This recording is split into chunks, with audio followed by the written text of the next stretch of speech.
Hey, this is your Olympic hero, Kurt Angle, and you're listening to Snug Wrestling. Oh, it's true. It's damn true. I was writing about TikTok building in downtown LA. Oh, shit. Yeah, so she would tell me, like, they were not pleased that people getting their money held. Like, it was like, if y'all not going to do it no more, that's different, but you got to pay these people out. Yeah, you at least owe me for the work rendered because I kept people on your app, you know? Yeah. But I appreciate that, man. That's great to hear, man. I'm glad that I'm glad you got something out of my content, man. It's always great to hear that. And you're kicking ass too, man. So it's awesome. I appreciate that. I got to get on your guys' level, bro. God damn, you guys both hit 50K on the same day. That's what's up, man. The funny thing is, it always sounds good, but then it's like you have to explain to people, you know, how much went into it, because I've been at it for 6 years, 6.5 years, and I didn't hit my stride until the year before last year. Yeah, and I think it's not like people think, oh, it's overnight, but unless you've got pretty privilege and you're shaking your ass. I'm sorry, like I'm not Kimberly Kim. She made 1 million followers in 3 weeks. Okay. Yeah. It took me the last 7 months to get from 42,000 to the 50,000 I got yesterday. Okay. Like 7 months. Especially with that face you got too, Mr. Blood. It could be different. I know, right? You think that with rugged good looks, it'd be a magnet, but but even then my TikTok, I didn't start hitting big numbers until the shutdown last year. I went viral a few times, came back, and then I jumped from 30,000 followers in February to literally by April, I had nailed 80,000. By September, I was over 100,000. And then now I'm at 160. Like it literally it was nothing, boom, something, boom, something, boom, something, nothing, boom, something. It's such a lottery system. And people don't realize that. No matter, I post 2 to 3 times a day, every day, 7 days a week, never stop, never miss a day. I post over 80 pieces of content a month, and that's not including our wrestling stuff. And it's still, I'm up till 3 a.m. batch filming for the week, and still some videos do, 1,000 views, some do 1 million, some do 20,000. And I got some where I thanked people for the 50K yesterday. Barely hit 1,000 this morning. Same. After being out for almost 24 hours. Yeah. Yep. Same. It's random. It's random. Same thing with me on Facebook. I think I posted 2 videos. I went from 1,100 people, and this is like my personal page where they was like, you could turn it into followers now. And I think I posted like 2 videos. It went from like 1,100 to 65,000 followers. And I was like, see, is this a glitch? Yeah, I like logged out and logged back in to make sure I wasn't tripping. But like it's crazy. I got 2,000 followers on Facebook. I have videos that will do 1.3 million on TikTok. Somehow on Instagram, the same video will do 15,000, and then I will get 12 likes and 1,000 views on Facebook. And my Facebook and my Instagram are linked. And I've gone viral on Facebook and still got like 30 followers from a video that did like 200,000 views on Facebook. It's crazy. It makes sense. Yeah, it's fucking random. And then not to mention like the purges that they do on Instagram, because like I was stuck in 40 for I think like 4 years. Because like I'd almost get to 50, then they're like, oh, we have to purge these people that aren't using their accounts or that are bots, and so it dropped down to 38. Then I had to fight my way to get back to 40. Then they did it again, and it dropped me back down to like 41. I'm like, bro, I just want. That's why 50 is so important to me, because I'm like, I just want to get over this 40 hump. It's a milestone following amount. It's usually your first 1, your first 5, your first 10, first 15, 20, 25, then 50, then 100. Like it's a milestone. Like my Instagram was totally different. I was stuck at 342 followers one night, went viral over like 1.3 million views on a Joker video or whatever. And then literally within 48 hours, I went from 343 or 42 followers to over 27,000 in 24 hours. And then another video jumped me into 42,000, and I was stuck there for 7 months. Yes, it's crazy. And you just like, you'll keep doing stuff, and you're just like, okay, when I put my stuff I want to do, it's 1,000. If I do this silly remix of somebody else's video, okay, this one is the one 1.2 million. Oh, okay. It's like, okay, well, now let me put my stuff about comic books up. 10,000. Like, and that's the one that they'll pay the least on. and on TikTok, I'm in 3 payment programs, including the specialized rewards. So I get the regular payment, additional rewards, and specialized rewards. So I'll get like a set like $2,500 to $7,500 bonus every month. My content does good. But then I look over at Facebook, I can't monetize. My Instagram can't monetize because it's invite only, because they got rid of their creator program unless you're invited. But then you look at our wrestling channel on TikTok, we got 18,000. On Instagram, we're around 5,500. But then you look on Facebook, somehow we're like over 50,000. And I'm like, what the fuck? I'll tell y'all now, for me, because they told me the same thing, work on your YouTube. Like, y'all already got 5K subscribers. Like, 1 million views on a video get you $5,000. Like, that's the I've one been that's thinking about it. I have a YouTube channel that I made for wrestling content and just posted like the real shit to it. Didn't get a lot of traction. Got a couple hundred followers. Gave up because it was a pain in the ass because YouTube Shorts is a failure. And then now I repurposed my second TikTok account for my wrestling content, which already has over 1,000. And then I'm repurposing that YouTube channel to turn that into the adjacent for our second podcast. So we have at least 4 channels or 3 channels we can monetize on, because they won't let us monetize our TikTok channel because they don't like the split screen stuff for some stupid reason. But I see hundreds of channels that do it that get paid. Yep. So I'm like, well, what the fuck do we do? That's the thing I run into. I have not figured out the TikTok algorithm. I'll be like, okay, I put this up, nothing. Like, I can't get past 3,000 followers, nothing. And there's a few that'll blow up and stuff. And it's like, oh, well, you need to do the lip sync stuff, or you need to do your TikToks like this. And it's like, but that's not how your niche. Yeah, TikTok flags our shit as low content quality. I'm like, what do you mean, bro? We got like HD 4K on our shit and everything, but they're like, nah, bro, the videos you guys are posting are not good enough. I'm like, all right. But somehow reaction content though. Somehow reaction content channels do just fine. They've got a split screen, they're reacting, and it's trademarked and copywritten, but they're getting paid. You know, well, it's also too because your reaction, you're filming it through their app, so you're using their stuff to do the reaction. So then they go, okay, well, since y'all are using it, we'll throw that into the algorithm.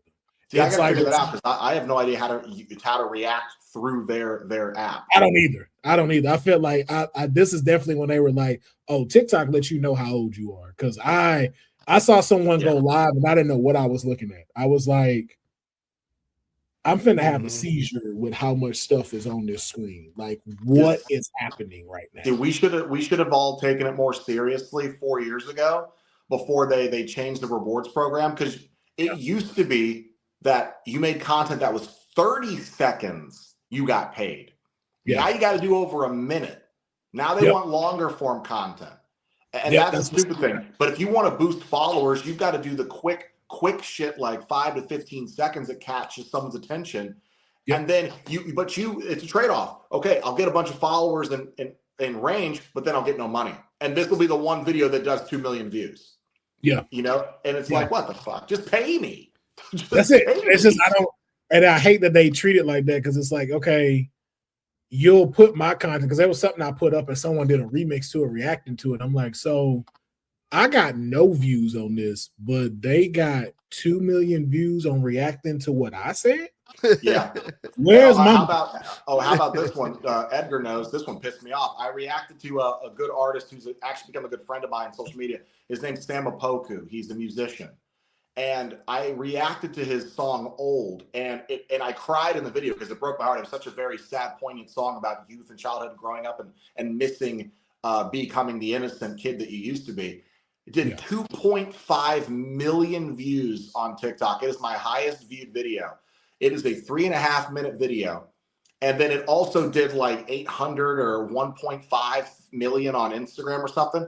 I had Sam's written permission and message to react to it. His team wanted the exposure because I had gotten him more views on it than even he was able to, more than anybody else had. TikTok demonetized it and said it was copyright.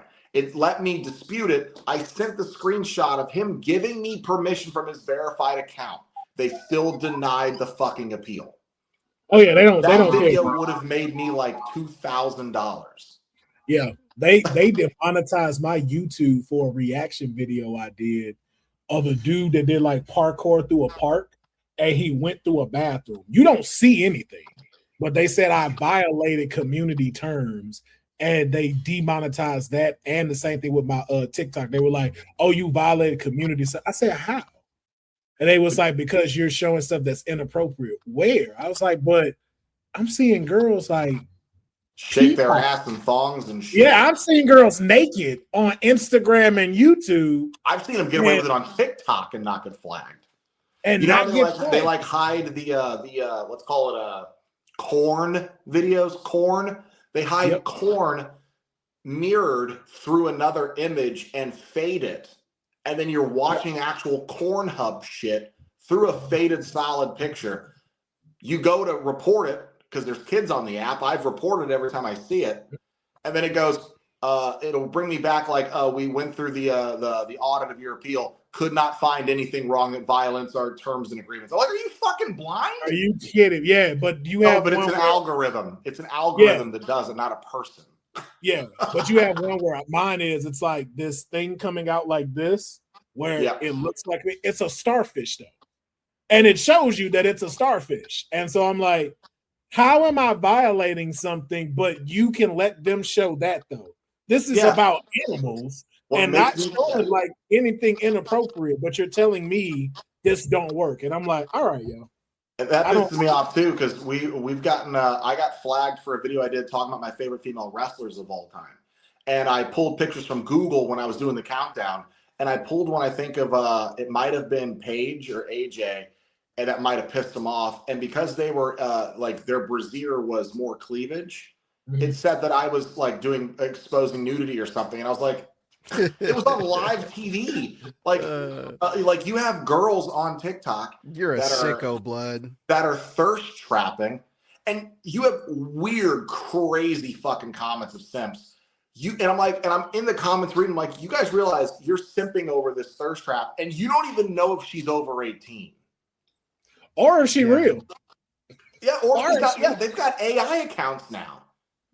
Like, and I didn't see it, so I'm like, yo, I have too, and I read them comments and I go, man, you some lonely ass motherfucker. Oh, lonely. Y'all can't tell this is not a real person. I've been seeing something going viral where someone's doing AI fruit videos where they're like anthropomorphic fruits as hot women and buff guys, and like they're making mini movies out of fruits, and then like the fruit is like nude, and I'm like, you have people in the comments like doing weird memes and stickers of this and all this other weird shit, and I'm like, y'all need a life.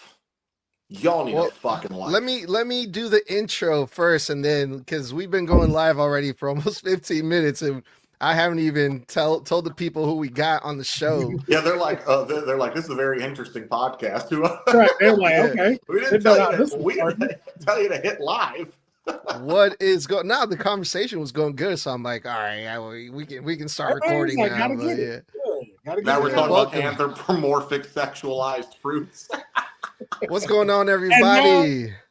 Welcome to the Snug Wrestling Podcast. My name is Edgar. Today is Thursday. Normally on Thursdays, we do our one-on-one with myself and Mr. Blood, where we go over wrestling news, wrestling topics. But today we got a very special guest in the building. We got Will Grace, a.k.a. Will Pharaoh, from the Kayfabe Podcast. Welcome, Will. Thanks for being with us today. We were just talking about how you hit 50K recently. Yes. So congrats on that, man. How long have you been doing this content, creating stuff, and you just don't do wrestling stuff, you do other stuff as well? Tell us a little bit about that. Oh, yeah, man. I've been doing this since 2015 is where I started taking this seriously to start making content, and really just been rocking ever since. I love wrestling, so I do wrestling content, but I also am an overall nerd. So I like to talk about comic books. I like to talk about movies that are going on. I love it all. Definitely got to get y'all on the stride of a comic book show and talk, because I absolutely love those things. So that was a big cannabis lover, so I've made content for that. Still crowned the hot box king. Like no one has defeated me in the hot box challenge, so that's something that I stand very tall on to this day. But yeah, man, just I love being creative, and I wasn't sure how to get into the film industry or anything like that to continue to do stuff. And so I saw YouTube where you could do what you want. And I just started working from there. And now here I am, you know, being asked to be on other people's great content and get to continue to share and do dope stuff. Right on, man. That's crazy. Yeah, because yeah, we've been following you for a while, obviously because of your wrestling content creating stuff, which is dope, man. How do you find the time to do all this content from all different like areas? Because I mean, I'm into other stuff too, man. You know, I'm into sports and this, that, and the other. But like, I just stick to wrestling because I feel like that's the only time that I got when it comes to like WWE. We've gotten so busy with WWE that we haven't even been doing AEW anymore. Yeah, unfortunately. But you cover WWE. You do AEW stuff too? Yeah, I do. Yeah, I'm on another thing called the Women's Wrestling Talk.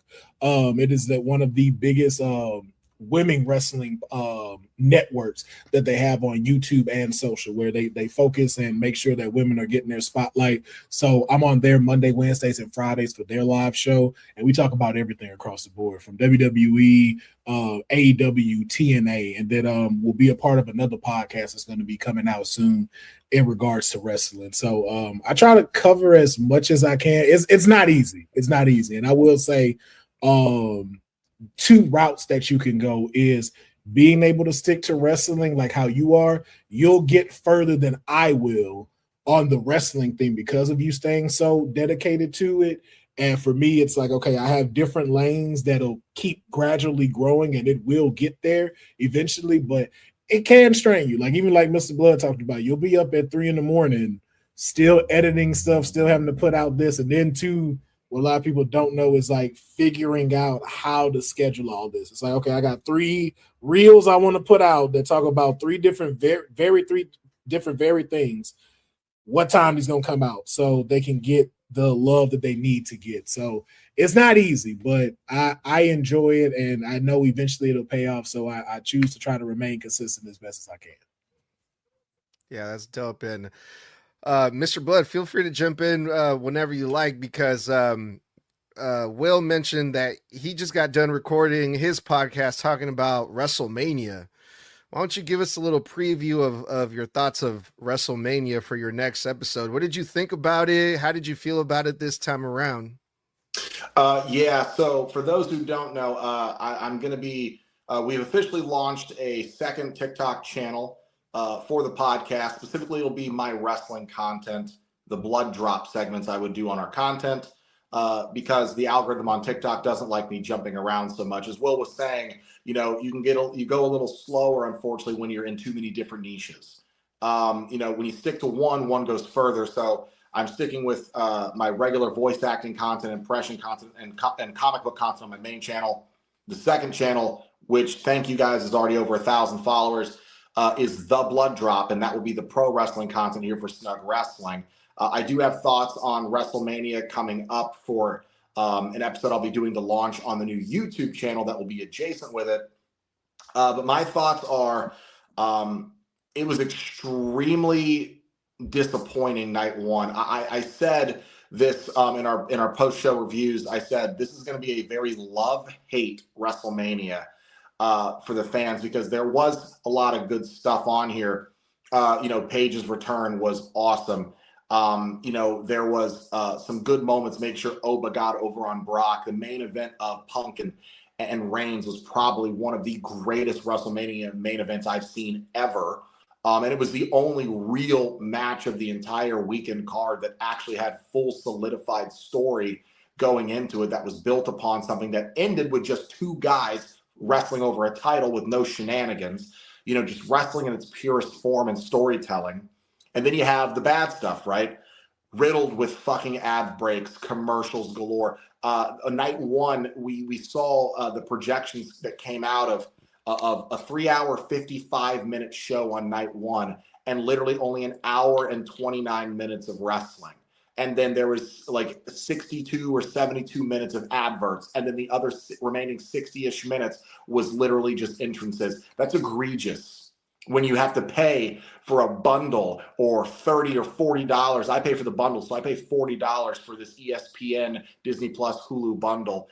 And for the people who were in attendance who paid for those tickets before they went on sale, right? And they're sitting there waiting. Sometimes, the between the main event of night one and the match that preceded it, in between that was 38 minutes of no wrestling.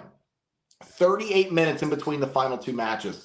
That is absolutely appalling. And they beat that from, I think the previous time they'd had this issue, I think it was the Elimination Chamber, where it was 36 minutes between Danhausen and the final Elimination Chamber match. And they said, hey, hold my beer. We're going to do another 2 minutes of that. And it's just appalling. They chased away the real diehard fan because they've priced them out, and now it's about the casual fan, and that's not sustainable because the casual fan will fall in and out of it. The diehard fan loves this forever, and the casual fan is going to go, well, I've seen it, I don't want to pay money for it. The diehard fan is going to go, I'll pay for it no matter what because this is the product I love, I represent, I stand for, And WrestleMania Night 1 was a smack in the face. I genuinely feel like Night 1 was specifically Triple H and Nick Khan trying to give a fucking middle finger to TKO going, hey, you want to interfere in all our shit? Fine. All the TKO shit is going to be in Night 1. The Pat McAfee stuff, the Logan Paul and ISO Speed shit, all these adverts. And then watch on Night 2, we'll do it the way that we do it without you in our fucking way and watch how fucking good it is. And lo and behold, Night 1 and Night 2 were literally day and fucking nights. And so I say all that to say that well, I see, great, but only I see Will nodding his head in agreement. Will, how did you feel? What were your overall thoughts about WrestleMania in general? I compared it to NBA All-Star Weekend. No one cares about the game on NBA All-Star Weekend no more. It's the experience you get around it that makes it great, and that's what I kept hearing and seeing. Just like Mr. Blood said, Night 1 and Night 2 were day and night. Like Night 1, I compared it to like the Cosby, something that was said on the Cosby Show.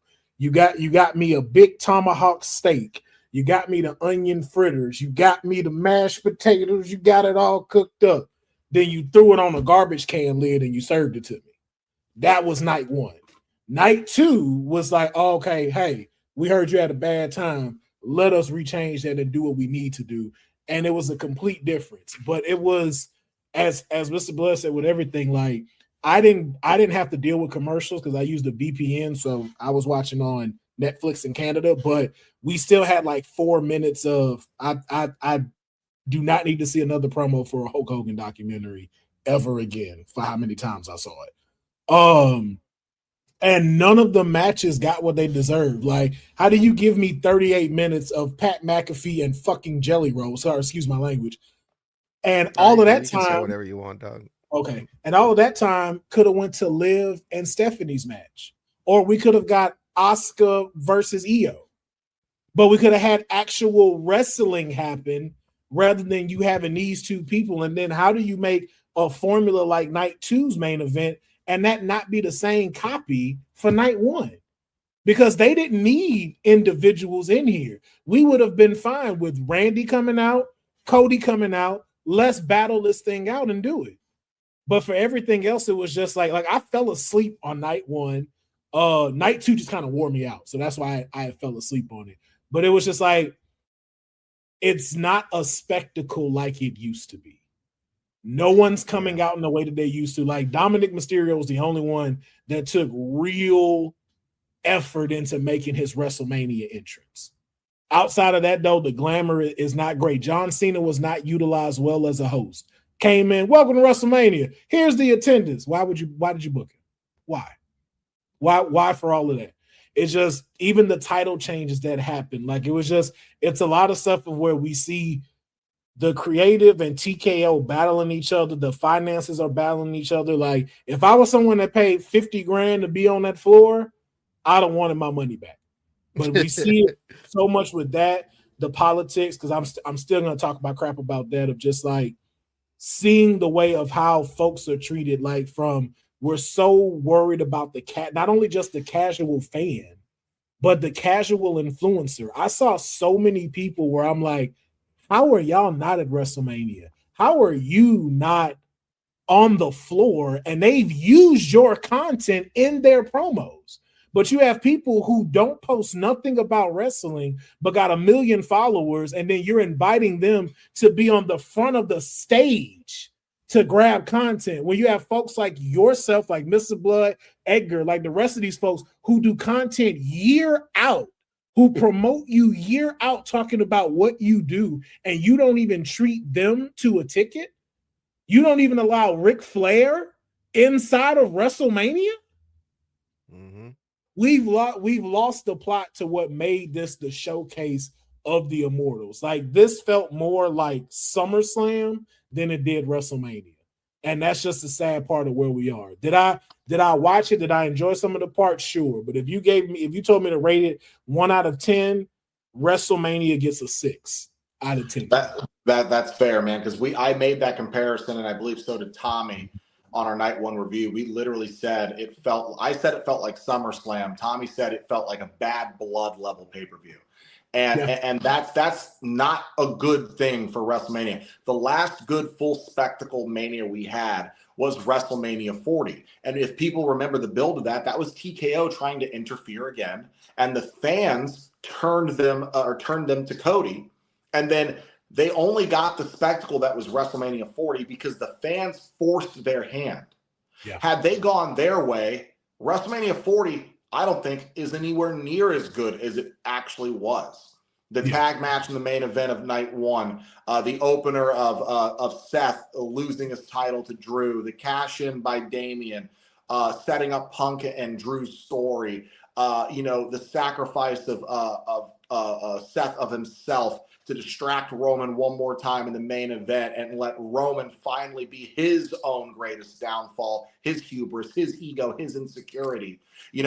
That's such great storytelling. We have not had that in a while. And Mark Shapiro, who is the representative of TKO, was recently at a college this past week. And he literally, it wasn't a publicized interview. It was him speaking to college students. And he literally said, we as TKO, we take credit for every bad decision, but also we take credit for every good decision that happens with WWE. We control creative, whether it's good or bad.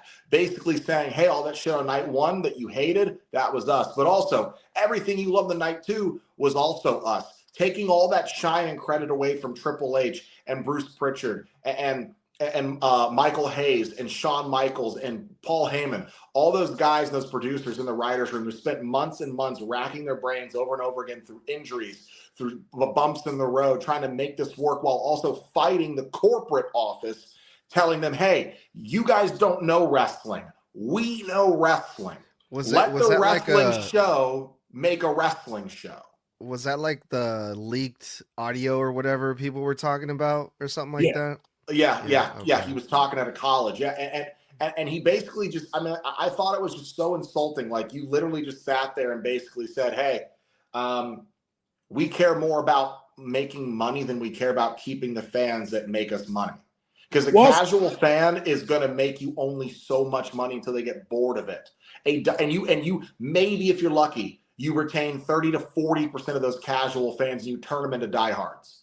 But the diehard fans are 100% fans through and through. Now you're pushing them away. And he even said, well, sometimes you make decisions and, you're going to make decisions that people like and they don't like. And sometimes, you push those hardcore fans out the door, and that's unfortunate, but it is what it is. People are so mad that you have to go to all these different platforms and networks to watch WWE, but you have to, if you want to watch the playoffs or the All-Stars or this or that, you got to watch it on 10 different networks anyway. So if they're doing it, why can't we do it? Oh, so your excuse is, hey, those guys are getting fucked for the sport that they love to watch. So your response to that is, we can do it too. They'll deal with it because it's normal, instead of just making it better for your audience. I get it. I get it from TKO's standpoint, even though it's still stupid. But the thing is like, the amount of money that they've put into WWE along with the other stuff, there's an amount that they have to make in 5 years. Otherwise, they lose this deal. So they have to be able to make a certain amount to show that, like, hey, to show their investors, to show the board that, hey, this was a great investment and we can meet what we need to meet. So it's like, for now, we are in the dark age. We are in the John Laurinaitis era again. We are in those times where it's going to be, this was great. Then it's like, what the F are y'all doing? What was that? Nah, yeah, you guys summed it up pretty good, I think, man. I mean, I was kind of the opposite. I thought that night one was going to be the superior night because I'm like, man, they really, if they really want to get those last minute ticket sales, they're going to have to turn it up on night one to get the people to buy tickets for night two. So I was excited for night one, and I was just like, man, I mean, like you guys said, night and day, right? And I knew a couple people that were at the show, and they seemed to have a good time. But I was like, it was a good show, but it wasn't like a WrestleMania. It didn't feel like a WrestleMania. It felt like a regular PLE, which is unfortunate. But no, you guys hit it right on the head with that one. One of the other things too, the major headlines that came out of WrestleMania, and Blood and I, we've talked about this countless of times. One of the things that I kept noticing that was a trend about WrestleMania weekend were all of the incidents that were happening outside of WrestleMania in the hotel rooms with the fans. You know, we saw the video with CM Punk smacking the fan's phone out of his hand. We see people, swarming Randy Orton, Drew McIntyre, and all these people. Even Booker T came out and said that he was like assaulted in the bathroom while he was trying to take a piss or something like that. Same thing with X-Pac, and it's just like, fuck, man. Like, basically, long story short, fans being crazy fans again. Booker T mentioned that they need to have more security. I just want to hear your guys' thoughts about all of this shit that we saw go down over the weekend at WrestleMania. It's on, and if you don't mind, I'm sorry, Will. It's on WWE. It is. Because and it's because here's the thing. I made a whole video on this on the new Blood Drop channel where I ripped TMZ a new one because TMZ only showed the context of what made Phil Brooks, aka CM Punk, look bad, and then we get the full footage where context is key, where this guy was following Bayley and AJ through multiple parts of the lobby while they're trying to have a private moment where it looks like Bayley is trying to console AJ. It looks like AJ might be crying. And they ask several times, can you stop? They keep moving towards the elevators. There comes to a point where Bayley smacks the phone first and goes, dude, get out of here. Because he is close. Yeah, he's so close. He's close enough to push them over, steal their stuff, do something that he shouldn't. I mean, it's invading personal space. And even if you're just a person, think about this. This is a grown man who we see in the video is nearly as tall as Punk. Punk's 6'2". Okay. These women, these are women, but AJ is small. And she is known to have mental health issues where she's got anxiety, she's got these things, and you are invading her personal space, following her and badgering her, and you're shoving your phone in her face. And then Punk comes over and smacks it out of his hand because that's what a husband is supposed to do. You protect your wife and you protect your friend. And the same thing happened with Damian Priest. He had to intervene because these people were being extremely aggressive towards the female talent. And then you have the same thing. Booker T in the bathroom getting swarmed and boxed in because the guy wants to video him and get an autograph, take a picture while he's in a very vulnerable situation. And then we find out from the reports, oh, this happened to Royce Keys. This happened to Randy Orton. And it's because last year they were in a different hotel that had a separate entrance for the talent to come through. This hotel, they had to go straight to the lobby in one of the most popular fucking casinos on the strip. And they had to go through the casino floor to get to the elevators. So the entire week and weekend that they are here, They literally are swarmed and mobbed by fucking fans every single day trying to migrate in and out. And we find out that most of these people, most of these talent have to just stay in their rooms at the hotel if they want any peace. There was apparently a guy who basically caught Seth Rollins and Becky exiting their hotel room and literally like waited outside their hotel room and tried to follow them down the hallway. Okay. You realize that sometimes they travel with their daughter. So like, what is wrong with you? You know, I blame it on WWE because there was no extra security outside of the hotel security. WWE never seems to do anything about this shit until an incident happens. And then now they want to spend the money to correct it or save face. Okay. You know, tell me why women have to walk to their cars in their parking lot and arenas by themselves. Okay. Why does someone have to stalk your talent at the fucking airport because you can't be bothered to have a chauffeur or a guard meet them there? You're a multi-billion-dollar corporation. Protect your fucking talent. Let's take it back even a step further. Why is talent still booking their hotels? Why are talent booking their flights? Why are they paying for their own gear? Mr. Blood just said it. You're a billion-dollar corporation. You can't buy a floor out in the casino where security is at this elevator. And if you don't have credentials, you can't come on this floor. All the wrestlers are on this floor. You're not allowed up here. And they did that last year. They did it last year for him. Why not this year? Why not this year? Same thing with a private entrance. Like, like Alexa Bliss got her kid with her. This lady is 5'2", could get trampled by any of those people that come in here. And you're not doing anything to protect them. But the second one of these stars punched them in the face, it's now like, oh, you've done too much. No, you deserve to be punched. You deserve to be punched because when this isn't, and people need to understand, these are characters that they play. So when you're walking up to this person, putting this camera in their phone, whatever, in a private moment, that's not AJ and Bailey talking to each other. That's Pamela and April having a conversation with one another. That's none of your business. That does not need you to be following them from one side of the casino to the other. And those casinos aren't small. So the fact that you didn't walk from one other side to them all the way to the lobby, let us know, like, what are you doing? Same thing with folks outside of WWE. Like, I saw the video with Elena Black with the dude that pinched her on her butt trying to take a picture with him. And it's like, yo, this is one of them times, like, I remember when Roxanne had her issue with the stalker, and I remember telling her this. I was like, because we had a photo op at Money in the Bank. I said, look, yo, just know, me and my fellas, we jump dudes out here. Like, believe me, we ready to stomp somebody out because we care about these people who entertain us throughout the week. You have folks here that are doing this egregious stuff that makes the IWC look so terrible, that makes us look so bad, and we're so sick of y'all doing this. Wait, hold on, Will, where are you from? Will, you from the West Coast? What part of the West Coast are you from? Nah, I'm from Texas. man. Die hard, like Port Arthur, Texas. Straight off the port, like we don't play none of it. We don't play. I'm from Florida. We don't play that shit neither. Yeah, and we don't play that. Like we like here, we got no concealed carry. We don't mess with that, and we don't. We'll jump. Yeah, we'll jump you in public. We will jump you in public and throw you outside. And what's messed up to your point, Will? You make a lot of great points, and I mean it harkens back to the fact that a real fan does not behave like this.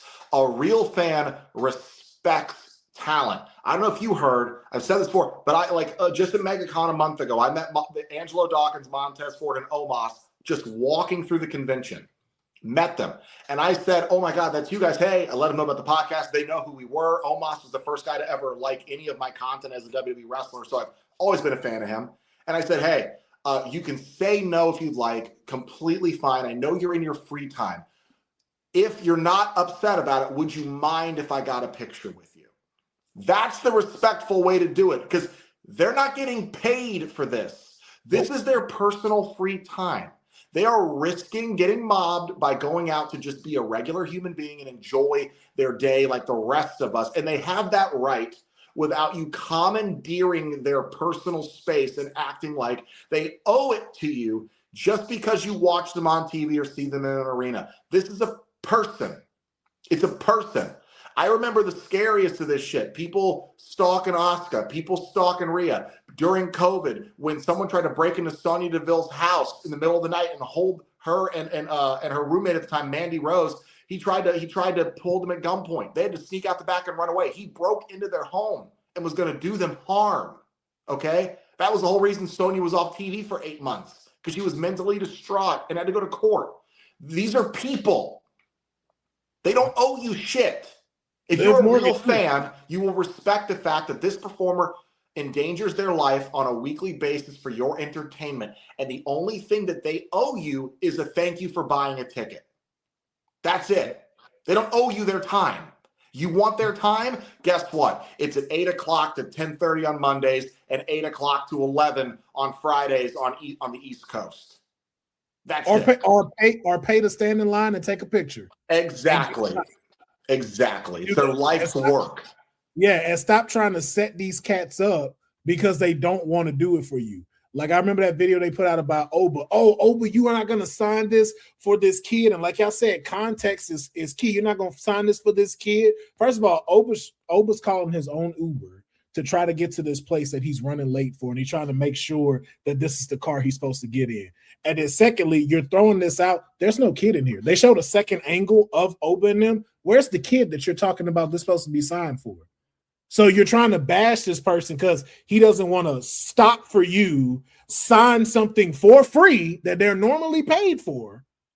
And because he didn't do it for you and you feel like, oh, well, I watch you all the time. I bought a ticket to this show. Good. I'm so glad you did.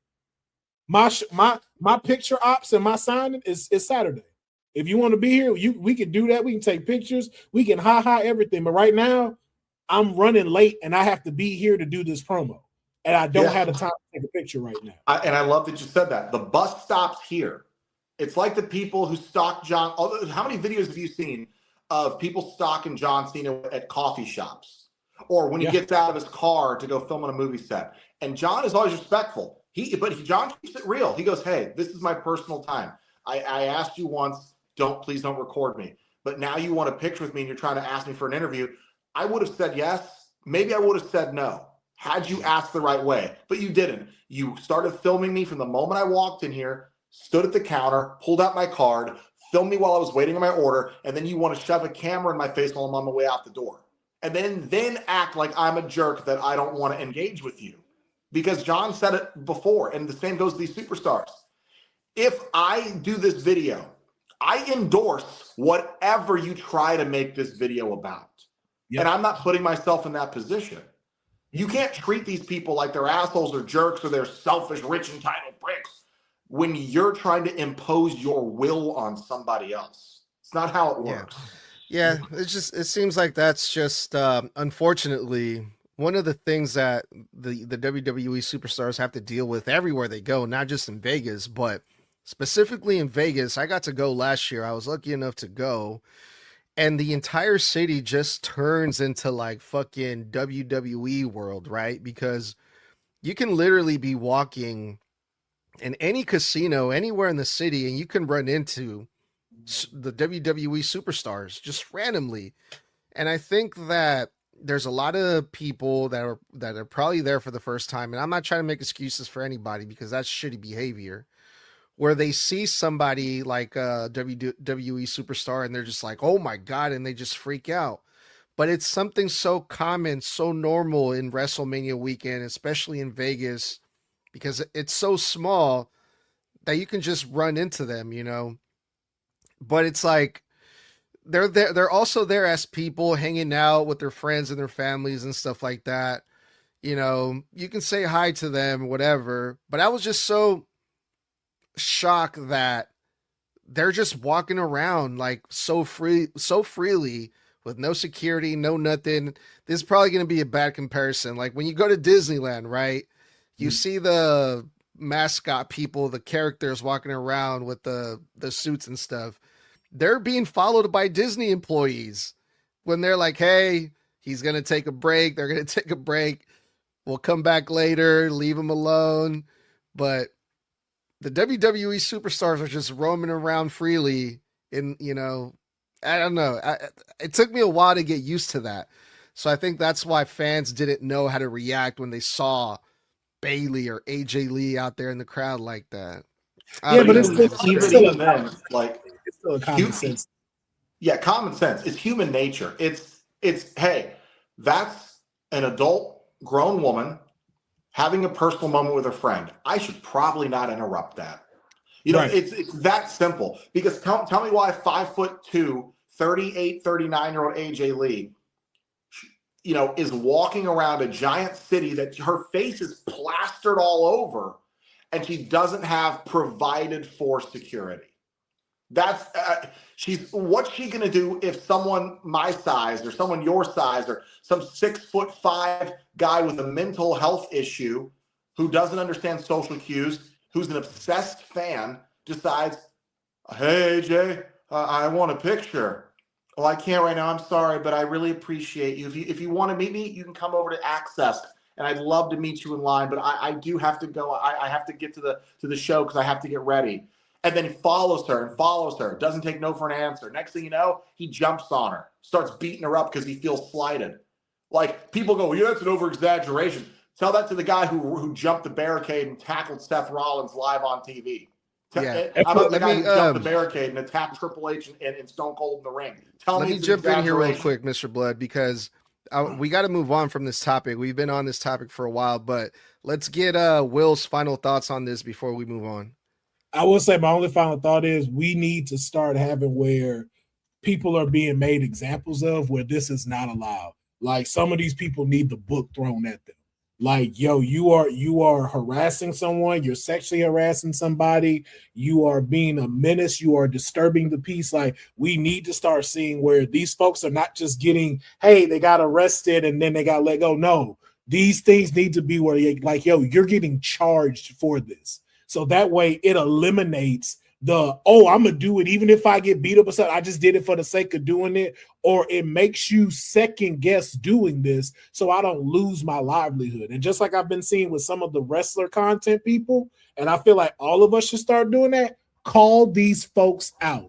Find these people's Facebooks, find these people's LinkedIn, and plaster their ass on social. Tell people in the IWC, this guy is a weirdo. This guy continues to make wrestlers uncomfortable. If you see them at an event, make sure that you watch them, because we're not playing about this anymore. We are tired of y'all making us look bad. We are tired of y'all making these people feel uncomfortable to where it's like we can't even have a regular conversation. Because I've talked to folks, like I met Joe Hendry at Fourth Rope last year in Vegas, and I didn't ask for no picture. I just say, hey man, you are doing your thing, keep going. We had a conversation. He asked me, did you want to get a picture?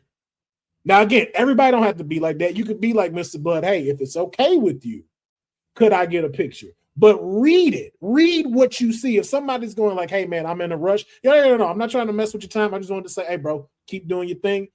Keep it pushing. Same thing with these women. Like, again, this may be just me. I'm a person, I like to keep a distance. Because just like Mr. Blood said, I'm 6'3". I'm the size of a retired NFL linebacker. I'm not finna walk up to small AJ Lee this close, like, hey, man, I'm just a big fan. Like, hey, I like what you're doing. Big fan. Please keep doing your thing. If she starts to interact, then we come a little closer.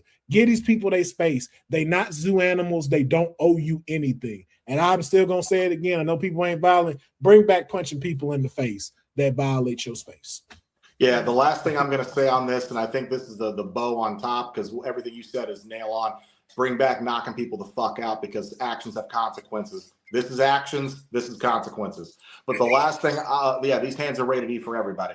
But the last thing I'm going to say on this is it's pretty damning when it comes down to the real fans feeling like they have to protect these wrestlers because the company these wrestlers work for don't.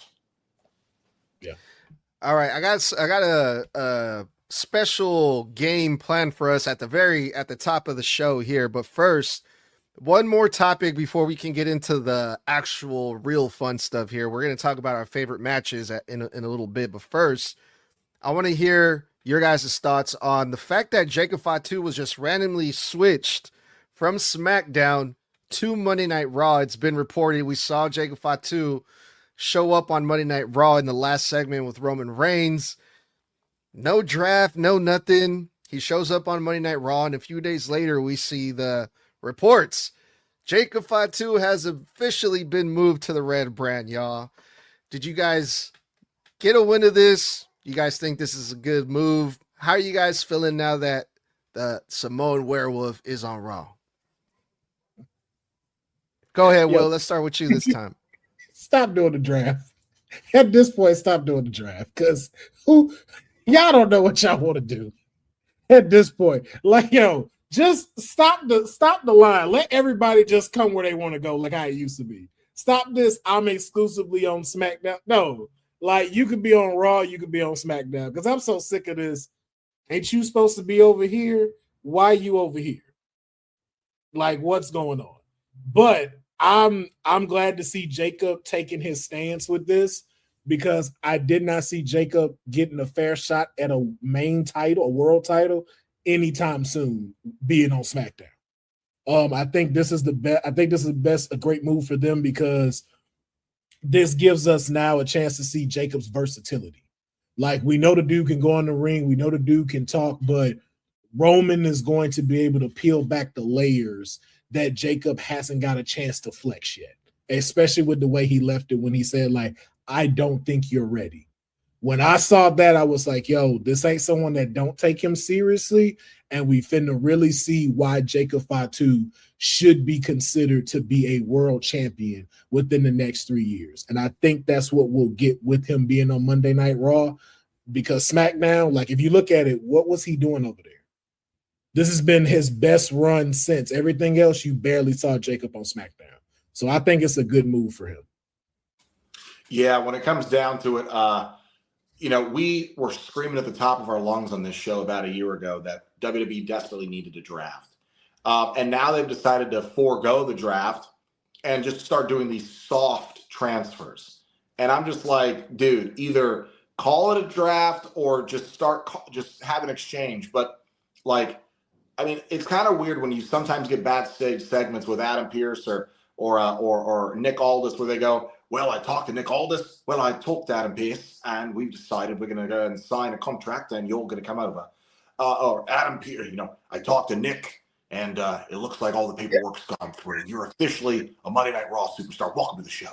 Like, they're not even acknowledging that anymore. They're just like, here, nigga. Like, he's here. Like, welcome. Like, that's what it is. It's just like, dude, Jacob literally has been on SmackDown since he came up to the main roster. Since he debuted, he's been on SmackDown.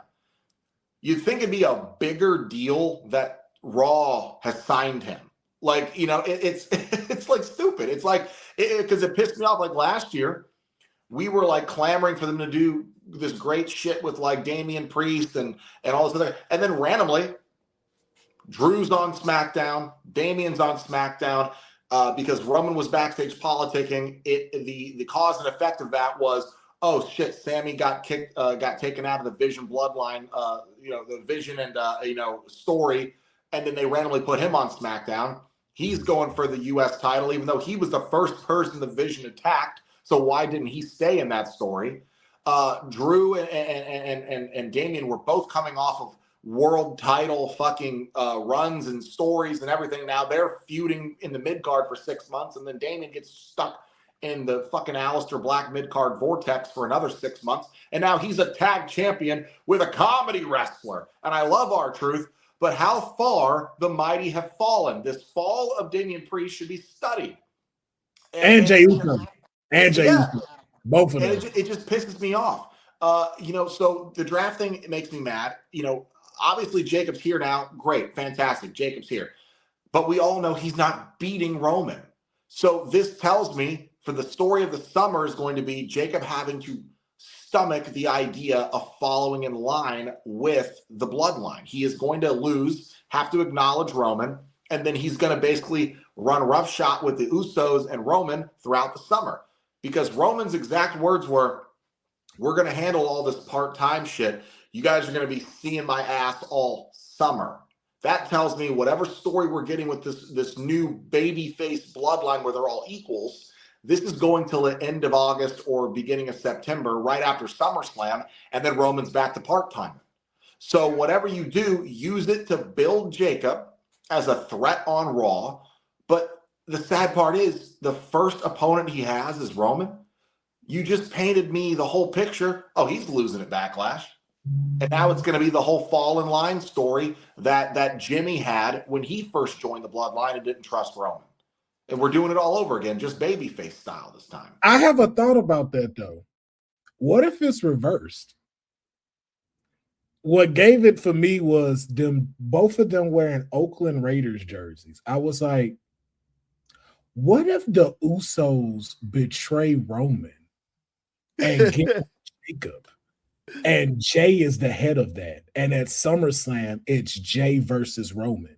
Because he told Jay, you need to get serious and find your way back to this title. And the one thing we've always said about Jay, the way to solidify him as a singles competitor, he has to beat Roman. And we didn't get that. Now, there's a line for it. And what better way for you to leave when the summer's done by finishing what you started with the right-hand man and putting him at the top where he truly needs to be. God damn, I love that. As much as I love it, my only problem with it is this. WWE's own continuity. Yeah. If Jay loses to Punk, but Roman beats Punk, how does Jay turn around and beat Roman?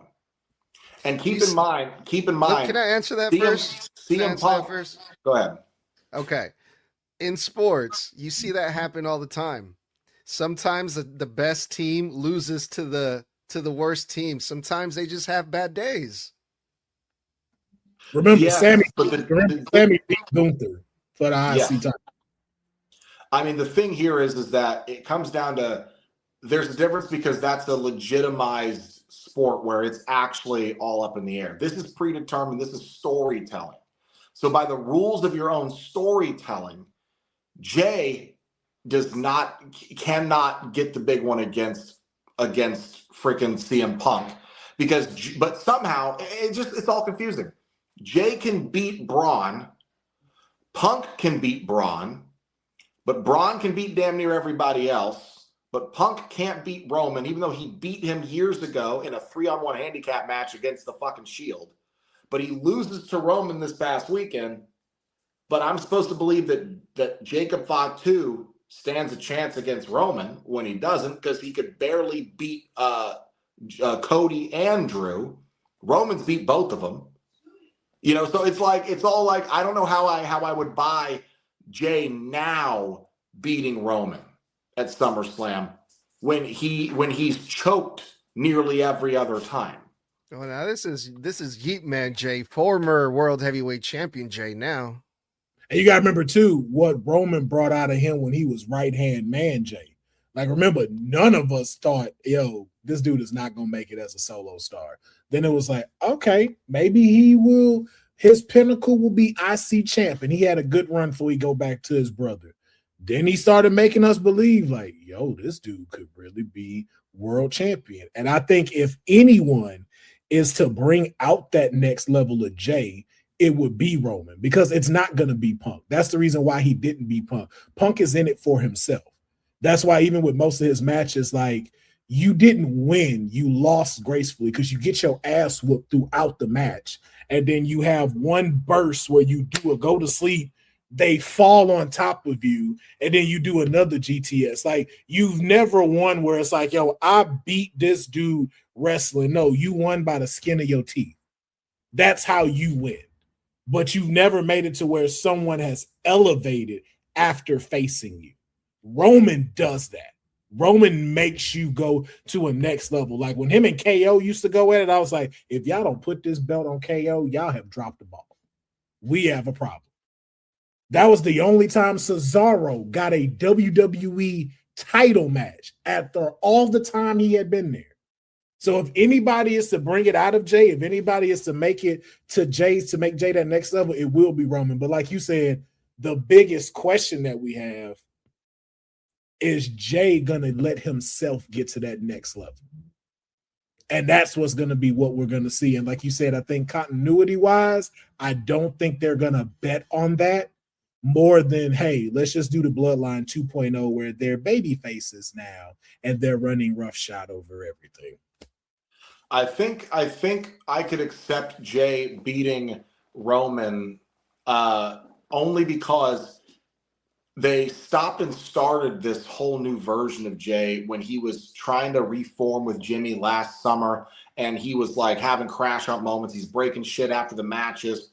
And then all of a sudden out of nowhere, they just stopped that storytelling. And it was actually really, really like intriguing. Like, oh shit, like we're going to have, like, Jay can't handle it. And then he's back to goofy fun Jay the next week. And it's like, that's what I hate. Had they kept consistently telling that, I would buy that Jay would turn on Jimmy. I could buy the Usos turning on Roman. I could buy Jay himself alone turning on Roman and Jimmy being shocked. Like, but I wish they had continued that and not stop started. They slightly did. I don't know if they'll harp on it, but it was something I noticed. I think the third promo Roman and Punk did when he told him, yo, get him, Joe. It's like, why would you listen to Jay telling you that? And this is when the first time I saw Jay more as, okay, you look like a leader when you saying this because you upset, you offended at what Punk did. Now you're calling the shots. You're telling the tribal chief to get him. And I was like, I find that very interesting that he listened to you. It kind of reminded me of Solo. Weird. It kind of reminded me of Solo in the main event of 40, where Roman's like, he's despondent, he's having doubts, and then Solo gets in there and he's barking orders at Roman, and he's like, get up, you need to finish this. And Roman's like, you don't think I know that? He's like, I know what I have to do. He's like, get up and do it. Like when Roman, at the end of the day, Roman is supposed to be the tribal chief, but Roman has confidence issues. He's insecure. So I do like the idea of, we've already seen him take orders from Jay once. What if, and I don't hate it, I think you've kind of talked me into it. What if at SummerSlam, it's one more time the battle for the title of the tribal chief? Tribal combat, one more time, Jay Uso versus Roman. I think this would be number 3 or 4. I think this is 4. Because they versed twice during COVID, once 2 or so years ago. This would be the 4th. But it's not just Jay versus Roman. It's also everything's on the line. The title's on the line, and the title of Tribal Chief is on the line. And if we get a heel Jay Uso out of it, where he's serious, he's world champion, we stop the yeet bullshit. I think now the fans would be like, oh, hey, Jay's cool again. And we wouldn't have so many people trying to lapse on Jay. I think it would freshen him up too. I think you talked me into it, Will. I think you talked me into it. I appreciate that, yeah. And then remember too, Jay does have a pin over Roman. It was in a tag match, but he's pinned the tribal chief. It still counts. It still counts.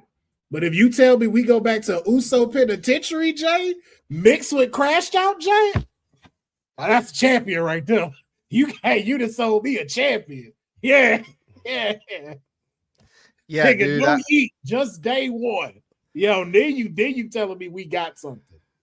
I think it's safe to say that we're off to a pretty good start when it comes to this new road to next year's WrestleMania, man. Because if that's where we're leading to, I would be down to see Roman versus Jay for that tribal chief title at next year's WrestleMania, bro. I think that'd be. But you gotta have everybody there. When you tell me tribal combat, I need all the Samoans in the front row.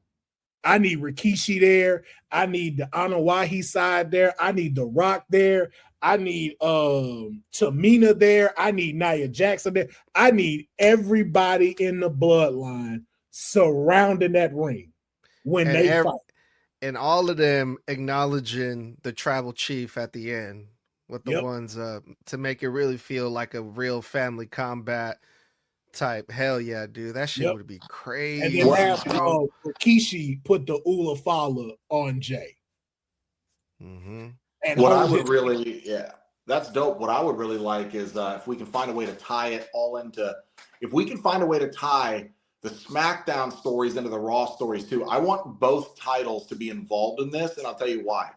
WrestleMania's in Saudi. I have a strong suspicion that the honorary Uso is walking out of Saudi Arabia as the WWE Undisputed Champion. I got a strong feeling Sami Zayn. I'll throw myself down them stairs. That happened. I think he's finally doing it, and because he's going to want to pop, they're going to want to pop the Saudi Kingdom. The Saudi Kingdom gets say in some of the shows that happen over there. They get say in a lot of the books. They might demand it, but could you imagine if Sami turns heel sometime this year, and then turns face and wins the big one next year, and then who comes out to congratulate him? The original bloodline. That'd be kind of a full circle moment. I wouldn't be mad at that. 7 years of storytelling, and it ends up with the two closest, best members of the original bloodline, Jay and Sami, both standing in the ring as champion together. And now Jay is the tribal chief, and now Sami is finally the world champion. You've convinced me of him being a champion with that, because then we get Night of Champions for the Crown Jewel Championship, and them two face each other. I can dig it. Let me write this. Sami got to change it. Sami got to change that personality, though. He can't go in like he's going in now, because I'm tired of that underdog stuff. I'm about to say, you can't be an underdog when you're headlining. You need to tell people, yo, I've been doing this, and I'll dog walk anybody in this ring. Send them in and let me show you what I got. You need that aggression. I need him to be like, I need you to go work with whatever Finn Balor do and get all this toned up, get the tape wrapped around you. Like, yo, when I step in this ring, it's brutal. Like, yo, I don't know if he need to go to Bloodsport and do a couple of things, but it's like, yo, I need you to let people know, Sami, you ain't nothing to play with. Because this underdog stuff has ran its course, bro. You are that guy. But every time you keep doing this, I just keep looking at you as Mick Foley Jr. And I just keep waiting for you to say, have a nice day. The only thing I have left to say, and I want to ask you both before we move on, because we also have one thing we're forgetting. Roman's champion. And we're talking about this Jay versus Roman stuff at SummerSlam. What do you want to see more? Jay versus Roman in the shit we said? Or the final ever payoff match of Roman finally beating Seth Rollins for the title he never lost? That might be at Saudi. You think we might get that to next year? That's a WrestleMania match. But that means one of them has to be champion going in. Unless it's just a story based on pure history where Roman can finally beat Seth. Because the last time they fought was at the Royal Rumble in like 2023 or 22, where Seth came down in the Shield gear, but Roman got himself DQ'd with the chair shots. Yeah. So Seth technically still beat him, even though Roman retained. That story's floating there too, and now they're both on Raw. Oh, that's probably what they're gonna do. You know what I'm saying? Which one do you want to see more, bro? Because if they can't get, because there's also this thing they've been throwing around. They want Brock to come back and retire at SummerSlam because it's in Minneapolis, and if they don't get that, which I don't think he's gonna do, because like, who are you gonna face after Oba? Like, you and Gunther are like, don't do that. I don't want to see that. I don't need to see that. Well, that was kind of always the plan. Even since last November, the reports came out that Gunther was supposed to be the one having Brock's last match at SummerSlam. That's why me and Edgar haven't bought that WrestleMania retirement. We think that was just to pop the crowd for the moment, the WrestleMania moment, because we've seen that before. Undertaker put his gear in the ring and then still came back a year later. Yeah, you know, and he said, but it was off script. Like, none of them knew that was happening. That's why, like, when you saw this happen, that's why Heyman started crying. He was like, "Oh, you for real? Like, nah, bro, I'm done." Like, no one knew he was gonna do that at all. And I was just like, when I saw him do this, I was like, "Oh, this is not planned. Yo, you just did this to do it." So, but that also means Brock finna get a big ass check if he comes back for SummerSlam. That's the only thing gonna get that man to come back. Because you coming back just for Gunther to continue to be the career killer? No. But man, that's Seth and Roman. Is it too big for SummerSlam, or do you think it's just right for SummerSlam? I think you sell out. I mean, I think that's a sellout. I think the story of Roman finally putting it to bed with Seth, the guy who the Dr. Frankenstein to his monster, literally Seth created what Roman became. To finally put it to bed, to me, title or no title, that sells out to me. That is the marquee match. That's the biggest match you could put on this year, aside from Punk versus Cody. Would that remind me of Rock versus Stone Cold at 19? I think when they were in Seattle. That's the vibe you just gave me. Like, this is where one of these men are walking away. If Roman wins, I'm done. There ain't nothing left for me to do in wrestling. I've checked all the boxes. That was my last thing I needed to finish, was beating Seth. I mean, he's got to win the women's world title too, but he definitely did. And NXT and TNA. He got to go take over all of those too. All right, let's move on.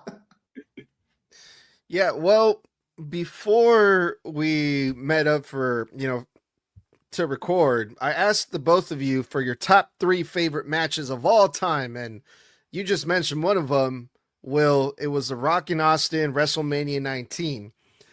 The reason I asked you guys for this is, first of all, just to see why these matches were some of your favorite matches, but I also was curious to see what the IWC thought about your favorite matches. If it's just you guys that thought these matches were great, or if the entire IWC agreed with you guys or not. How are we going to do this? We're going to go straight to the source. We're going to go straight to Cage Match and see what the ratings are on Cage Match for your favorite matches. Okay. So, questions before we get started. All right. First up, my third option, because that one that got shown. We got 3 matches from you. Oh yeah, I did. My third match was gonna be the match I was in because I used to wrestle. And I was like, well, I'm glad I didn't write that because I didn't know what this game was gonna be. Oh, okay. Yeah. You should have, man. They probably got your match on here too. That would have been cool. I highly doubt it. If they got it, please send that to me because I want to see. You know what? Yeah, send me mine too. I didn't know you used to pro wrestle too. We're both former wrestlers. Oh yeah. Give me what was your wrestling name, Will? Mine was Willie G at that time, probably 2006, and it Willie was, G. Who did you wrestle? It was versus Vegas. That was probably one of the main ones that they might pull up. All right, let me see. I wouldn't be surprised if they do got it. I gotta go try to look on YouTube now to see if they put anything up, because it was a small promotion in Texas called STW, and we used to wrestle some of Booker T's guys that would be training, and then he'll send them down there to be in like actual matches and stuff. But I had wrestled for like 3 years before I went to Houston and started like doing other stuff. What was the promotion name again? STW, South Texas Wrestling. All right. Again, this before YouTube was out, and this was like we still using digital like cassette recorders to record stuff. Okay. No, they don't got it. Damn. Yeah. This before the iPhone came out, so that's why I was like, okay. This is up here. All right, fair enough. But they do got Stone Cold versus The Rock WrestleMania 19. Out of 10 points, the overall rating for this. You guys want to take a guess? Out of 10? 8. I'm going to say a 9 because they had 3 consecutive matches against each other. I'll say a 9. Will? I'm going to say 8 because people be haters. All right, you guys are right on the money. It was 8.41 overall rating for Steve Austin versus The Rock on Cage Match. This was in 2003. 66 people gave it 10 stars or 10 points. 167 people gave it 9. and 199 people gave it 8. Overall, you're right on the money with this one, Will. Seems to be a lot of fan favorite. But why was this match specifically one of your top 3 matches? Man, Stone Cold got me into wrestling. Like, I was in the 3rd grade, and when people would like come in the morning and they would talk about Monday Night Raw, and I'm like, what are y'all talking about? And it was like, yo, you don't watch wrestling? I'm like, I don't know. What is that? They was like, yo, like, you have to start watching wrestling on Mondays. So I would watch it, and then I'm like, oh, okay, like, this is cool. And then the second I heard that glass shatter and Howard Finkel go, from Victoria, Texas, I was like, he from Texas? And I was like, yo, this dude that's coming in, middle fingers in the air, throwing out everything, stunning people. I was like, yo, what am I watching? And then to see this guy that looks like me. And again, you know, like, for folks that are like our skin tone, we don't get us too often. So it's like to see someone in here putting boots to asses that look like me. I'm like, yo, who is The Rock? And who is like, yo, this is the dude. And then to see them clash as many times as they did, and to where we get to the pinnacle of, just like how you just said with the Roman and Seth thing, The Rock has never beat Stone Cold at WrestleMania. And so to see like, yo, is this it for both of them? And it was. And they gave us this spectacle of a match. And one thing I've always enjoyed in a match and a rivalry is when you have two people who use their opponent's opposite moves. So watching Stone Cold rock bottom The Rock, watching The Rock stunner Stone Cold, him put on his jacket, and all the shit talking that The Rock was doing, it was like, this is the perfect form of storytelling for this match. Even to the way it ended, when you could tell Stone Cold is done, but he just doesn't want to give up. He just does not know how to give up. And the way The Rock sold this guy kicking out of the rock bottoms, his facial expressions, to knowing what he needs to do to finally put the final nail in the coffin of this and beat him. It was just, it had me glued to my seat. It brought a tear to me when I saw The Rock do this, and then to see Stone Cold leave. And to this day, I was like, on my bucket list, I'm gonna find this out. I'm gonna find out what The Rock said to Stone Cold when that match was over. And he pushed Earl Heyman out the way and was talking to him. I want to know, what did you tell Stone Cold after that match was over? Because you could tell both of them felt it. It was just like their magic imploded off of the screen, and it felt like I was there. And you don't get a lot of matches like that where you feel like you're in the actual arena and you're watching it from TV. It took my breath away watching it. Yeah, absolutely, man. The Rock and Austin were definitely two of my favorites back in the day. Mr. Blood, do you remember anything about this match specifically? Yeah, I remember a lot of the storytelling that a lot of people seem to forget, and not a lot of people that were in the stadium understood, because, you know, the commentaries for television is the story kind of being told that The Rock wearing Stone Cold's jacket and refusal to take it off was causing him bad luck. Like, it was a bad omen. Like, it was the reason he was getting his ass kicked. It was the reason Stone Cold was kicking out. It was the reason The Rock just seemed to keep not being able to put him away. It was the jacket over and over again that, like, hey, you're putting this on, but it's like the curse of the rattlesnake or something. Like, the longer you have that, the longer you're wearing it, the less likely you are to win. And that's the thing that always stood out to me. The psychology of storytelling and how important the announcers are to the storytelling happening within the ring.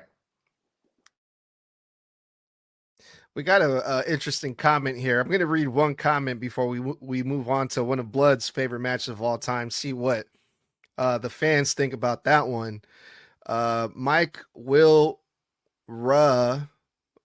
they said about the match between The Rock and Austin, I think this is the worst of the WrestleMania matches, but it was still pretty good. There were definitely less spots and moments in terms of in-ring, as it mostly felt like a finisher back and forth battle. 3 rock bottoms got hit by Rock, and a fourth by Austin, as well as stunners from both men. There was more that they could have done that made trade finishers, but that was this match's main focus. Definitely very, this person doesn't know how to spell. Yeah, basically saying that they felt like this match was just finisher after finisher. You should definitely go rewatch that match then. You just explained the last 10 minutes of that match. You did not mention none of the rest of what happened in the beginning. Yeah, that match is like what, 28 to 32 minutes long? Yeah. It's a long match. It's a long match. So that's why I was like, I would say if you're speaking of the last 10 minutes, sure. But you need to go rewatch that match from when they come out to when they start. Because it wasn't just finisher after finisher. Yeah, watch the video package leading up to it too. Yeah, because if that match is just finisher spamming, then like we have to criticize John Cena and AJ Styles too, where their last match, they were using their finishers, each other's finishers, everybody's finishers from AEW, TNA, but literally it was considered the greatest match of last year, next to CM Punk and Gunther. So like I don't understand, you know, like if you're going to criticize that match for that, you got to criticize all the matches that are like that. Yep, and remember, y'all called that a love letter to wrestling. So if that's what that was, then can't hate on The Rock versus Stone Cold. All right, let's do a couple more before we get up out of here. Mr. Blood, this is one of your favorite matches of all time, and definitely want to hear what Will thinks about this one. We're going to go a little bit more modern with this one. Mr. Blood went with CM Punk versus Gunther, SummerSlam 2025. Overall rating for this one was 8.59, with 215 people giving it 10 points, 303 gave it 9, and 202 people gave it 8 points. So still pretty high rating for this match on Cage Match. Mr. Blood, why did you decide to go with this one as your top 3 matches of all time? One, CM Punk is my favorite professional wrestler of all time. My favorite male professional wrestlers, you know, like top 5, CM Punk, Randy Orton, Jeff Hardy, The Rock, and Ric Flair. And at the end of the day, you know, Gunther is a throwback. He is the most vintage style throwback, you know, almost vaudeville-esque brawler / technician. It is such a breath of fresh air in an era of high flyers and crazy, you know, acrobatics and crazy athletics. You have a guy who is not the most athletic that can slow a match down and still make you feel like he is torturing his opponent. And it is fantastic. Technical wrestling is my favorite style of wrestling. When I was a pro wrestler, I was a technical high flyer. So I high flyed and I did technical work. When I was a backyard wrestler, I always only did technical work because I was just in love with the way of the psychology of grappling, the way of wearing an opponent down, the way of understanding that there's more than one way to skin a cat, so to speak, in a match, and that it's not just all Irish whip shoulder tackles and flips off the top rope. CM Punk, who is also an extremely, in my opinion, underrated technical wrestler in his own right, going up against probably the best technical wrestler of today, at least in WWE. They had what I thought was not only a methodical, slow-paced match, but in a way that while you're watching it, you feel every fucking bit of pain Punk is in. You feel his will to not quit, his will to stay in and stay up. He's turning purple and blotched. He's bleeding. He is bruised. He's exhausted. He's 12 years older than fucking Gunther. And he is hanging in here with this guy who is trying to maul him. And then you get the color from Gunther going over the announcer's table. Obviously, we know now that was to write him off so he could have a surgery for his deviated septum. But they tried to paint it as if his nose was broken. You know, it was technical. It was brutal. It was violent. And they didn't have to pull out CZW or AEW levels of fucking, you know, ultra violence to make you feel like these guys have been in a fucking war. The final moments were perfect. And nobody had to cheat. It was two guys going out there for a title, literally wrestling their fucking hearts out. And basically, Punk won because he was able, with his experience, to outlast Gunther. And Gunther's inexperience versus Punk, though he had more stamina, he could not beat Punk's will. And that's why I love this match. His will. That was what gravitated me towards Jeff Hardy. He went through the same thing with Undertaker years ago. And what's that famous promo after Undertaker still beats him? I'm not finished with you. I'm still standing. And Punk walks in the ring, lifts Jeff up, and goes, "You're one tough son of a bitch." And he got Taker's respect. And that's why I love this match, because Punk earned Gunther's respect. Will, how did you feel about this 8.59 rating for this match, CM Punk versus Gunther? Do you feel like the fans are giving it justice? Do you agree? If you disagree, what would you have rate this match in your opinion? I am not the biggest CM Punk fan. I don't think he's the best in the world. That's just me. You're the best in the world of getting your ass kicked. You are the best in the world of being a mediocre UFC fighter, and you're the best in the world of giving mediocre writing in comics, but you are good. I'm never going to not deny you of that. And this match showed that. I was like, yo, I thought this, hey, listen, hey, there's a lot about CM Punk, like, cause that I know from the back end. Oh, that's fine. Hey, that's fine. I get this for Bret Hart fans too, so I'm not tripping. But this one, though, however, showed me why someone like Mr. Blood is a fan of his. The only thing that I would take away from it, I would not change the score. It does, if anything, I'd say it would kind of be higher. I would say, even with that and the ending part, y'all should give it a 9.5 out of 10, because that was great from beginning, and how it ended with the Money in the Bank cash in. It was like, yo, absolute cinema, as they give with the meme. The only thing that always keeps me curious is, what if Gunther didn't need the surgery, and how this match would have went? Would Punk have won, or would Gunther would have gone over? But because we know he had to leave, we know CM Punk had to win. But he definitely made CM Punk know, oh, I'm gonna make you work for it. I'm not finna be like, hey, this happened, we do this little thing, and then you win. Like, no, you gonna earn this. And CM Punk showed that.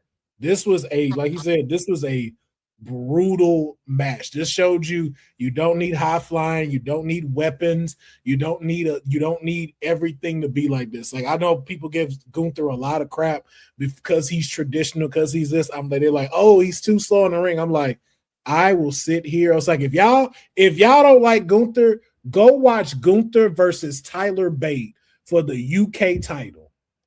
You want to see why it is so good with what he does as how he wrestles?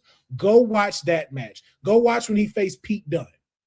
Then you'll see why we love to see what we do. And it is because of who you put him with is what makes it great. And that's one thing CM Punk will do. It may not elevate people to the next level, but man, will that dude sell the crap out of something you put. And that man gave us everything he had. And the fact that he went over and he beat him, I was like, yo, this is how you do these matches. This is how, if Gunther's going to lose, this needs to be just like this. Like when him and Sheamus went at it, and he beat Sheamus with a clothesline because they were so exhausted they couldn't go anymore. This is what it felt like. I was watching a New Japan match rather than the WWE match. And this is why I felt like, this is why when they talk about pro wrestling, that's what they're talking about right there. I had no notes for that match, and I thought it was phenomenal. Like I say, the score they gave them, I'd give them a little bit higher for that one. Now these Here's other the thing too. I'd like to quickly comment on that. You know, a lot of people think that Punk doesn't elevate talent. I disagree. I think Punk elevates every story he's in, and it's up to what he does instead of elevating a talent is he gives the talent the opportunity to elevate themselves and come up to his level. And that's a testament of how great Punk is, that it's almost impossible for him to elevate a talent, because he's not just doing Roman Reigns where the star power elevates you. He's going, no. Come at my level in this ring, in this story, and on this microphone. And he gives you an opportunity like Drew to rise to the occasion and show the fans himself what he can do. He doesn't leave it to Punk to bring him up to the level. He takes the opportunity Punk gave him to meet him at that level. And on any given card, you can argue Punk is match of the night almost every time anyway. And that's all I got to say on that. Yeah, I just want to get your reaction. I have to read this comment here. I want to get the reaction from both of you guys really quick before we get up out of here, because this person gave this match a 0. JCD said, okay, this is the only match in WWE history that gets a lot of praise that I thought was absolute ass. This might be the most boring match I've ever seen. This was 30 minutes long and it didn't hit next gear until like 25 minutes in. This was unbearably slow. When it finally did pick up, Gunther was hitting the worst power bombs of all times on Punk. I'm just sitting there waiting for something cool to happen, and it just never happened here. The blade job was kind of cool, but it's pretty sad you have to physically cut yourself to make a match somewhat exciting. This is one of those hard-hitting matches, which I normally don't mind, but this was miserably boring. Okay. I'm going to shrink your ass down to size. Quick reaction, please, Blood. My quick reaction is, this is the worst match you've ever seen. Boy never watched Kazarni wrestle on SmackDown about 16 years ago. You remember that shit, Will? Okay, other than that, really? You think that they bladed to make the match better? Homie, they bladed because it was a part of the story and they needed to write Gunther off, and saying that he had a shattered nose was the only way to do that, so they used color to tell that part of the story to write him off TV. It wasn't to make the match cooler, it was to sell the injury angle. Big difference. Sir, how dare you? I scoff at me. I'm not the biggest fan of Punk, but I'd never get us a 0. And I'm more curious to ask, what would be their top match that you feel was like, oh, this was great from 1 to 0? Like, I mean, from 1 to 10, this was an 11. I would love to know, like, what match they thought was that, to where you'll give this a 0. Like, again, I'm not a fan of CM Punk like that. Never will give CM Punk matches though a 0. I've never seen him put on a 0 match ever. Yeah. Well, I wish we had time to do some more of these. This was really fun. We got to do these more often. But yeah, I mean, we went way over our time. We usually like to keep these things under an hour, but Will, thank you so much for coming on the show with us and being cool and hanging out with us all this time, bro. Time flew by with you. I really appreciate it. We definitely got to do this again soon, bro. If you'll have, if you're willing to come back, we'll love to have you back. Yeah, man. But glad to be here. Want y'all also on the Kayfabe Podcast, because I love y'all takes, especially now that I know pushing the CM Punk button for Mr. Button. That's just like my co-host when I go with Bret Hart. I'm like, oh yeah. Oh, I got a button you can push, motherfucker. You want to go? We can step outside. But you leave my second city saint alone. It is time for us to get up out of here. My name is Edgar. I'm the host. Will, tell everybody where they can find you, please. You can find me at Bret Hart is Mid, and check out my new podcast, Hands Up, which is what Bret should have done when he fought Goldberg. You can support me there. We just want to make sure that it's known. Bret is the middest there is, the middest there was, and the middest there ever will be. And that's my campaign for that. Everywhere else, it's Will Pharaoh, Pharaoh, on all socials everywhere. And check out the Kayfabe Podcast every Thursday on my YouTube at 5:00 Pacific Standard Time. And I am so glad to have been here on this show. I enjoyed myself. Please, whenever y'all need me back, just let me know. Mr. Blood, if you will, take us home, please. The hatred for Bret Hart explains your dislike for Punk, because that's his favorite wrestler. That's just hilarious. Oh, my God. He is the saltiest man in wrestling.